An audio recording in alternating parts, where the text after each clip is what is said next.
Hello, welcome to day 4 of our discussion on past life regression with me, Debbie Ison of Tranquil Awakenings Lincoln. So today I would like to discuss with you fears and phobias and how these can sometimes stem from past life experiences. Very often I have people coming to work with me because they have some sort of phobia or fear. Whether it's a fear of birds, a fear of flying, a fear of confined spaces, a fear of clipboards, all sorts of things. I've heard lots of remarkable and very interesting fears and phobias. And normally these can be attributed to something that has happened earlier on in the person's life. However, there are occasions where there is no logical reason or explanation to be found as to where these fears and conflicts have come from. And this is where past life regression can be really beneficial. So I'm going to share with you today a story about a gentleman I worked with a while ago who came to me for a fear of confined spaces. And this had been suddenly triggered when he had been asked to go to have a medical procedure performed on him at the hospital. And he felt unless he could resolve this fear, he wouldn't be able to go through with the procedure. So initially, I asked him to go back to where this began, and he went back to an event from childhood in this lifetime, where he'd gone caving with some friends and he'd felt very restricted in the small space.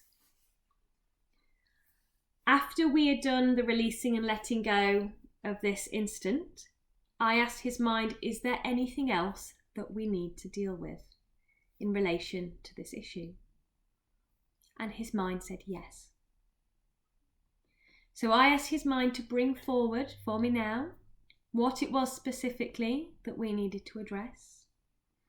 And in his mind, he was transported back to America in a previous life where he'd been a shop owner with his wife and his daughter, and there he'd lived happily.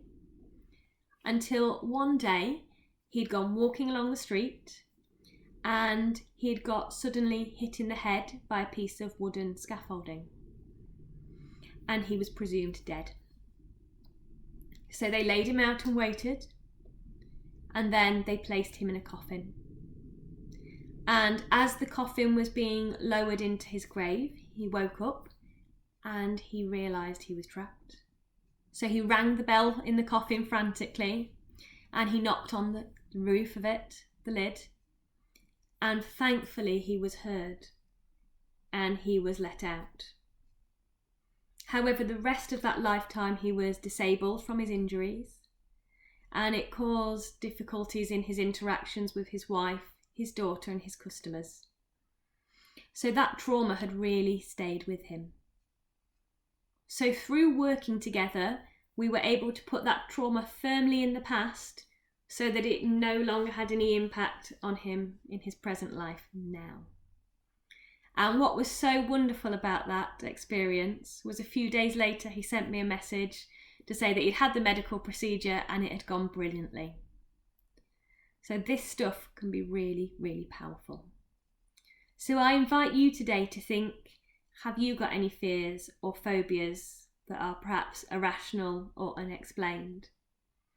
And maybe it's something that you would like to consider as to where they came from, whether it's this life or a previous one.